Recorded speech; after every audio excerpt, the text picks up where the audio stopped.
கர்த்தருடைய பரிசுத்த நாமத்துக்கு மகிமை உண்டாவதாக. அன்பான போதகரே, அருமையான போதகரே, நீங்கள் நோய்வாய்ப்பட்டு மறுபடியும் திரும்பி எங்களுக்கு ஊழியம் செய்யும்படியாக திரும்பி வந்ததற்காக கர்த்தரை நன்றியோடு கோடான கோடி ஸ்தோத்திரங்களை ஏறெடுக்கிறேன். எங்கள் எல்லாருடைய ஜெபமும் வீண் போகலை. கர்த்தர் எங்களுடைய ஜெபத்தை கேட்டார். நிற்பதும் நிர்மூலமாகாதும் அவருடைய சுத்த கிருபை. திரும்பி வந்தது மட்டுமல்லாமல் உங்களுடைய ஊழியத்தையும் ஆரம்பித்து விட்டீர்கள். பார்க்கவும் கேட்கவும் ரொம்ப சந்தோஷமாக இருக்குது. கர்த்தருக்கே மகிமை உண்டாவதாக. ஐயா, உங்களை நான் பார்க்க வேண்டும், பேச வேண்டும், நேரடியாக என்னுடைய கருத்துக்களை சொல்ல வேண்டும் என்று வெகு நாட்களாக, பல வருஷங்களாக காத்திருந்தேன்.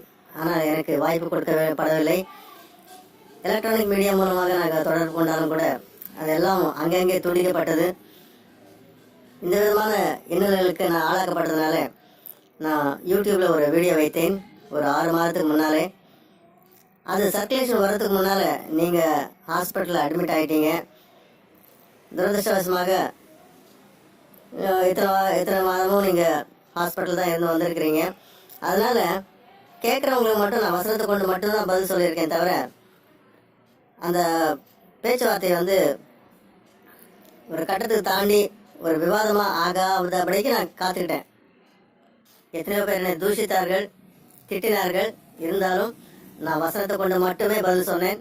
இப்போ யாரும் கேள்வி கேட்கக்கூட துணிய முடியாமல் இருக்கிறார்கள். சபையாரோ மற்ற வெளி விசுவாசிகளோ எனக்கு பதில் சொல்வதல்ல, நீங்கள் தான் எனக்கு பதில் சொல்ல வேண்டும், உங்களிடத்தில்தான் எனக்கு பதில் வர வேண்டும் என்று நான் பொறுமையோடு காத்திருந்தேன். கர்த்தர் இவ்வளவாக கூட என்னுடைய ஜெபத்தை கேட்டார், என்னுடைய ஜெபத்துக்கு பதிலளித்தார். என்னுடைய கேள்விக்கு பதில் சொல்லும்படியாக மட்டுமே உங்களை திருப்பி அனுப்பியிருக்கிறார் என்று கூட நான் விசுவாசிக்கிறேன். உங்கள் மேல் இந்த இரத்தப்பழி உண்டு என்று வெளியிட்ட அந்த வீடியோவில் ஏறக்குறைய 12 கேள்விகள் நான் கேட்டிருக்கேன். இதுவரை பார்க்கவில்லை என்றால் பாருங்கள், அதற்கு உண்டான பதிலை எனக்கு சொல்லுங்கள். உண்மை என்னவென்றால் உங்கள் விசுவாசிங்க எல்லாருமே பார்த்துட்டாங்க. அதுதான் உண்மை. நீங்கள் என்ன பதில் சொல்ல போறீங்கன்னு சொல்லி எல்லாருமே ஆவலாக காத்துட்டு இருக்காங்க.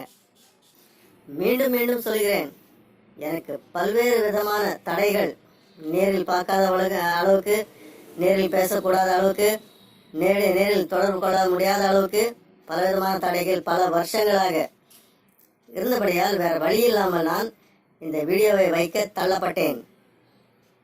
நீங்கள் கோர வேண்டிய பதிலை அதில் உள்ள என்னுடைய முகவரிக்கு அனுப்ப வேண்டியமா தாழ்மையுடன் கேட்டுக்கொள்கிறேன். நாங்கள் இன்னும் உங்களை ஜெபத்தில் தாங்குவோம், ஏந்துவோம்.